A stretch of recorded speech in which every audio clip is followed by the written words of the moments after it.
नमस्कार दोस्तों, नमः शिवाय। जीवन ज्योति चैनल में आप सभी का हार्दिक स्वागत करती हूँ।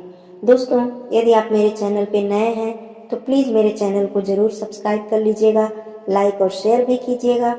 वीडियो यदि पसंद आता है तो कमेंट करके ज़रूर बताइएगा। बेल आइकन को प्रेस करना बिल्कुल मत भूलिएगा।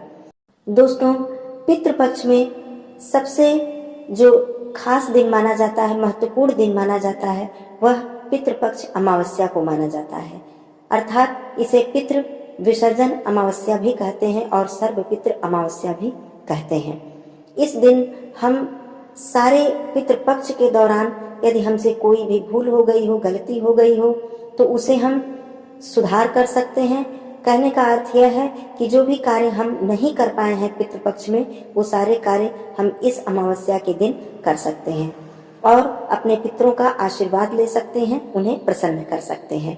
दोस्तों, यदि हमारे पितृ की तिथि हमें ज्ञात नहीं है, किसी कारणवश हमें उनकी तिथि का ज्ञान नहीं है, या उनकी अकाल मृत्यु हुई है, किसी दुर्घटना में उनकी मृत्यु हुई है, तब भी हम इस अमावस्या के दिन उनका श्राद्ध कर सकते हैं, उनका पिंडदान कर सकते हैं और तर्पण कर सकते हैं। ब्राह्मण को भोजन करा सकते हैं, दान कर सकते हैं और दीप जलाने का विशेष महत्व इस अमावस्या के दिन माना गया है। तो आइए जानते हैं कि पितृपक्ष अमावस्या के दिन हम ऐसा क्या करें जिससे कि हमारे पितृ प्रसन्न हों और हमारे घर से पितृदोष दूर हो जाए। इस दिन आप सुबह उठें, स्नान करें, श्वेत वस्त्र धारण करें और अपने पितरों के निमित्त तर्पण करें, उनका आशीर्वाद लें। अपनी की हुई किसी भी भूल की क्षमा मांगें। पितृपक्ष के दौरान यदि आपसे जाने अनजाने में किसी भी प्रकार की भूल हो गई हो तो आप उनसे क्षमा मांगें। और इस दिन, जैसा कि पितृ विसर्जन इसका नाम है, कहा जाता है कि हमें इस दिन पितृ की विदाई करनी होती है। तो श्रद्धा पूर्वक आप इस दिन, यदि आपने श्राद्ध नहीं किया है तो श्राद्ध भी करें। यदि आपने पिंडदान नहीं किया है पितृपक्ष में तो इस दिन आप ब्राह्मण को बुलाकर, किसी योग्य पंडित को बुलाकर इस दिन अपने पूर्वज का पिंडदान करें और शुद्ध भोजन, सात्विक भोजन जिसमें लहसुन प्याज का प्रयोग न हुआ हो, ऐसा भोजन बनवाकर पहले पंचबली निकालें। पंचबली यदि आपको नहीं मालूम है तो मैं बता देती हूँ कि गाय, कौवा, चींटी, कुत्ता और देवताओं के निमित्त जो भोजन निकाला जाता है उसे पंचबली कहते हैं। आप पंचबली निकालें और सभी लोगों को समर्पित करें, अर्थात गाय को, कौवे को, चींटी को, कुत्ते को और देवताओं के निमित्त निकालकर आप साफ ही भोजन पहले रख दें। फिर ब्राह्मण को आमंत्रित करें, श्रद्धा पूर्वक आदर से उन्हें बुलाएं और भोजन कराएं।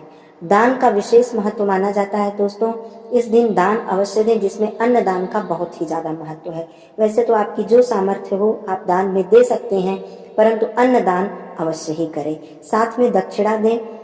यदि आपने अपने घर पे ब्राह्मण को बुलाकर भोजन कराया है तो उन्हें आदर सहित भोजन कराकर और दक्षिणा देकर ही विदा करें।